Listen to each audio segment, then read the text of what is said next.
Sveiki visi, esu Jurga Dudienė ir esu šeimos gydytoja.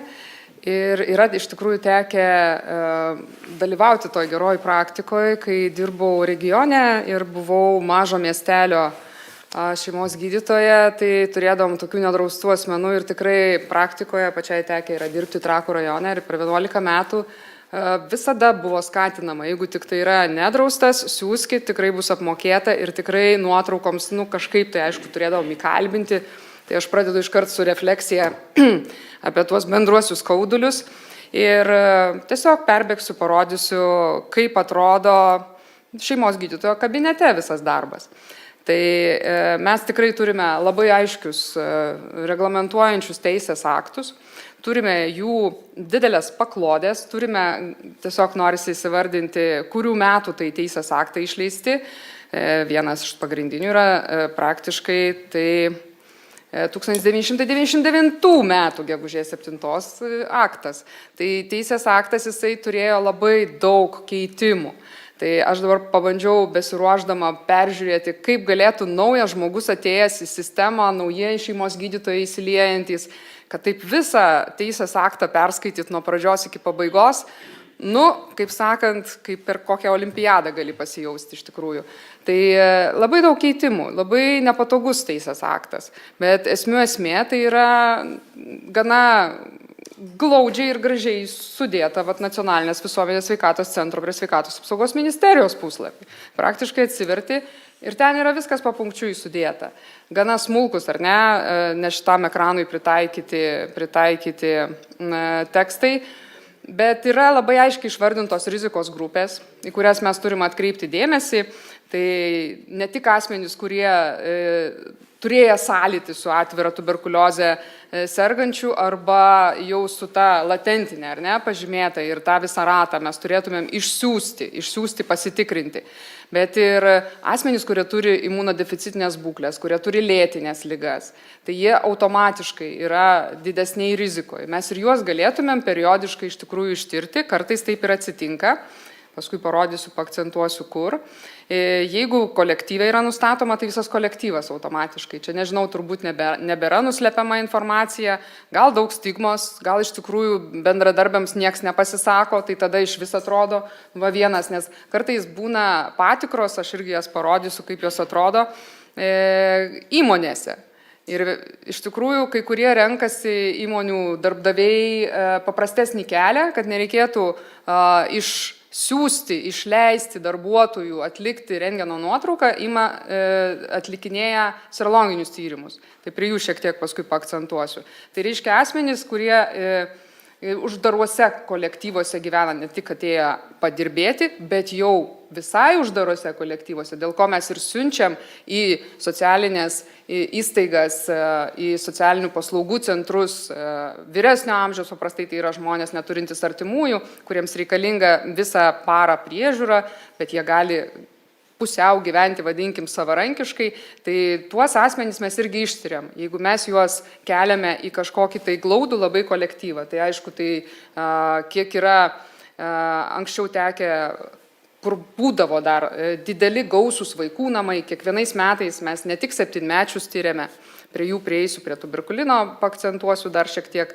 tai tuos, kurie kolektyvuose dirba, tai praktiškai mes irgi imdavom savo apylinkės pacientus ir sukviesdavom daugiau ištirti. Ne tik, kad, sakykime, tik 7-mečius, sulaukusius 7 metų pirmokus.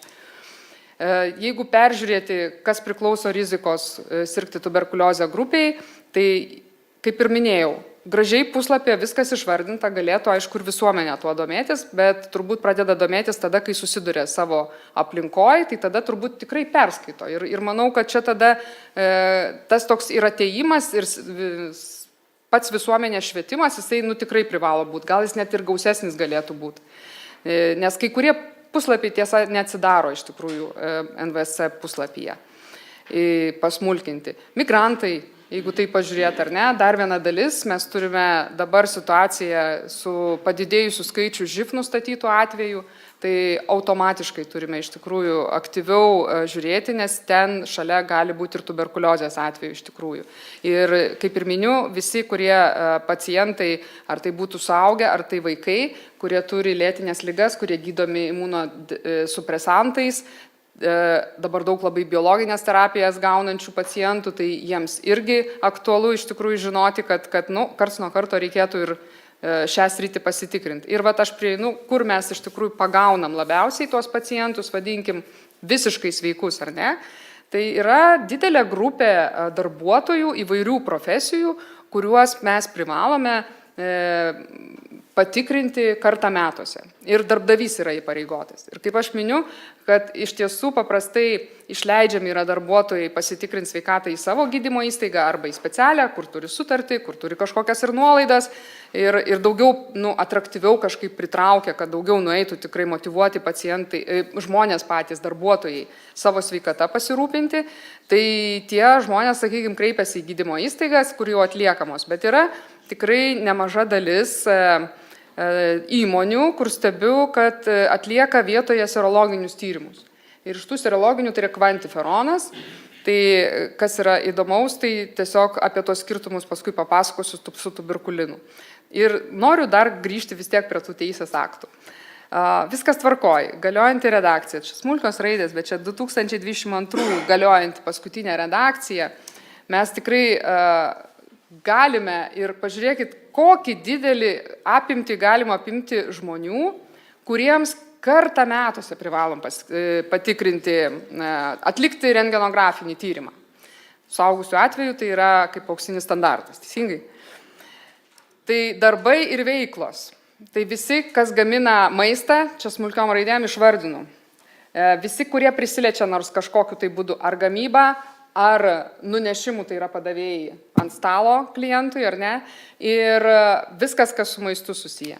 Toliau visos sveikatos priežiūros įstaigos darbuotojai, odontologai, slaugytojai, visi kartą metuose tikrai turėtumėm tą padaryti, kartais bando išsisukti netgi medikai. Vaikų ir jaunuolių, reiškia, mokyklose, apskritai visose mokymosi įstaigose, kurie dirba darbuotojai, turi kartą per metus pasitikrinti. Čia irgi ateina, iš tikrųjų, tekę prieš 10 metų nuolat turėti tokį įvykius, reiškia, kabinete, daktarė man tik parašo. Sakau, pažiūrėkit, matot skaičiuką, negaliu dėti parašo, 1145, tokį išmokę mintinai, net galim nežiūrėti. Aš dabar iš viso klausiu, kuo dirbat. Ir aš bandau iš tikrųjų ką aiškinti. Ten yra kitos veiklos sritis, kur realiai pramonėje, fabrikuose, ar ne, sakykime, įmonėse, ūkiuose dirbantis, ar ne, visi, kurie dirba su žmonėmis, jie patys turi riziką, jeigu daug klientų, daug ar ne, kažkoks kolektyvas, susibūrimas, mes patys turime tikimybę užsikrėsti. Tai mums yra nauda. Man kaip darbuotojui pačiam yra nauda, kad aš kartą per metus pasitikrinsiu. Ir tiem, kurie, su kuo mes dirbame, tai yra saugu, kad aš esu sveikas ir aš jų neužkrėsiu. Tai todėl ta motyvacija, kodėl atlikti rentgeno nuotrauką, kartais tenka kalbėti ir aiškinti, kad rentgeno spinduliuotė vienos nuotraukos metu tai yra ta pati spinduliuotė, kaip katedros aikštėj per dainų šventę pastovėti ant granito dieną. Gausi tokią pačią radiacijos dozę. Nemeluoju, taip? Dar mažiau. Va. Reikės sakyti dar mažiau. Sakysiu, jeigu 12 valandų per dainų šventę stovėsit. Tai realiai yra baimės ir pačio rentgeno iš tikrųjų. Tai kiek mes turim iššūkių ir geras 15 minučių pacientui. Ar ne? Į Seimo narį iškart žiūriu.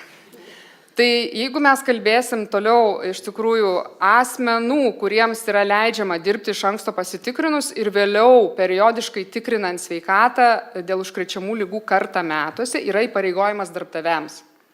Ir jie privalo suteikti, čia taip smulkiai, bet labai aiškiai surašyta, kad turi suteikti tas valandas ir jas apmokėti iš darbo užmokesčio fondo, turi ir privalo tą suteikti. Tai kaip ir sakau, kai kurie darbdaviai eina paprastesniu keliu.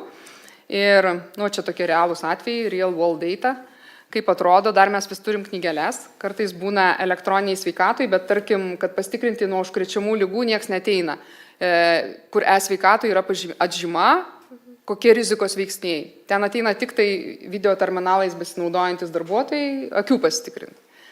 Tai dar mes turim vis tas senoviškas knygeles arba lapus. Nu, mes dar tokiam amžiui gyvenam. Gal ir gerai, nes kartais e-sveikata nerodo ir paskui tu abejoji iš tikrųjų. Tai realiai išvardintos grupės, jos kiekviena turėtų iš tikrųjų ateiti ir pasitikrinti, kągi kalba, kaip tikrinti ir ieškoti tais atvejais, kai mes nerengeną darom, ar ne? Tai yra 2025 metų į CDC, tai čia Europos iš tikrųjų tie visi gidai. Čia yra tiesiog labai trumpai perbėgų irgi smulkios raidės. Būtent pakalbėti apie tuberkulino ir kvantiferono skirtumus.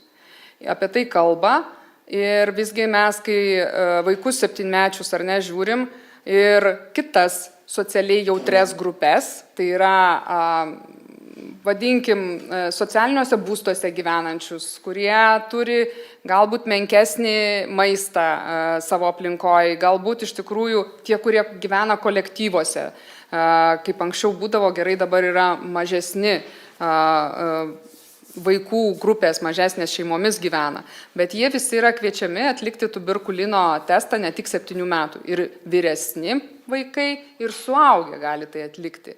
Ir tik tai tiek, kad mes iš to tuberkulino testo kartais irgi gaunam, kodėl toksai procentas. Vat buvo rodyta apie 50-60% atlieka, nes tėveliai nesutinka, nes vaikas, reikia jį kalbėti. Būna kolektyvas, ateina visa klasė, už durų vienas, sakykime, verkia, tada jau kitas jau neramus darosi. Tai tas iš tikrųjų auksinis slaugytojų darbas įkalbėti vaiką, nes tai yra nemaloni iš tikrųjų procedūra. Atrodo kaip skiepas, bet kai tau 7, tai jau tau, kaip sakyti, neįrodysi, kad čia tik bakst ir viskas. Tai iš ties tėvų nesutinkančių atlikti, nes reikalingas tėvų sutikimas. Mes negalim taip atlikti. Tai čia yra didelis darbas, kur tikriausiai ir visuomenės sveikatos specialistai su mokyklomis matyti reikia dirbti su tėveliais, tik jie nesusirenka į susirinkimus paklausyti informacijos apie sveikatą, apie sveiką gyvenseną. Tai mes tiesiog murkdomės toj pačioj trypčiojam vietoj, už tai kai kurie atlieka kvantiferono tyrimą, tai grinai kraujo paėmimas iš venos ir jisai panašus yra. Atsakymą mes gaunam, kad žmogus turėjo sąlytį. Tai vaikai visi turėjo sąlytį. Iš gimdymo namų išvažiuodami, jie gavo BCG vakciną.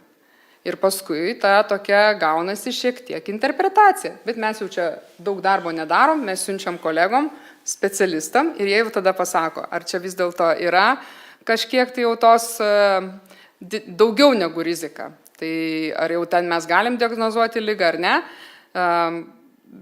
Gydytojai šeimos diagnozuoja tik tada, kai mes turim aiškiai parašyta, kad mes tik įtarimą realiai diagnozuojam plaučių nuotraukoj, tada jau su įtarimu ir siunčiam, kad įtariama yra tuberkuliozė ir jau kolegos pulmonologai, jie mums pasako, taip yra ar ne.